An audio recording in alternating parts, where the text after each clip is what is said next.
Okay guys, alhamdulillah hari ni dah berakhir dah hari yang keempat kejohanan MSSP bagi peringkat Negeri Pahang tahun 2026. Alhamdulillah, tahniah diucapkan kepada semua atlet-atlet yang telah bertanding, yang telah menunjukkan kemampuan masing-masing untuk berdaya saing kan. So sebenarnya memang tak mudah sebenarnya guys untuk memanah ni. Kalau ada orang cakap memanah je, hello, memanah je tu ingat senang ke? Sebab memanah ni sebenarnya satu sukan yang memerlukan daya fokus yang tinggi.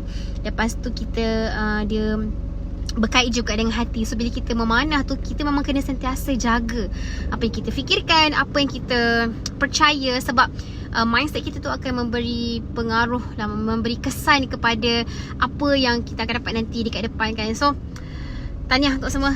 Jom kita balik rehat pula sama hari